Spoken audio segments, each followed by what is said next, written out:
Quem quebrou a merda da geladeira? Eu, mamãe. Ah, é?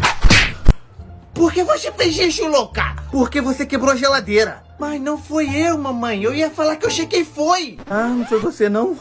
O que foi que eu fiz? O que tá acontecendo? Quebraram a bosta da geladeira. Ah, a geladeira? Fui eu. Ah, é mesmo? Então foi você, cão. Eu tô com mau procedimento. Agora tu apanha. Michael Jackson. Pedrinho, meu amor, você tá bem, meu nenê? Ai, mamãe, eu tô pior que o Neymar, tá doendo tudo. Aonde está doendo, amor de mamãe? A cara e o resto, mamãe. Eu sei como, Pedrinho, fazer parar de doer. Gélio, maninho, como? Assim. Por que você fez isso, cão? Você tem de ticar na cabeça? Matheus, você é maluco? Não, tipo assim, você por acaso é maluco? Porque sem mais sem menos você bate no seu irmão.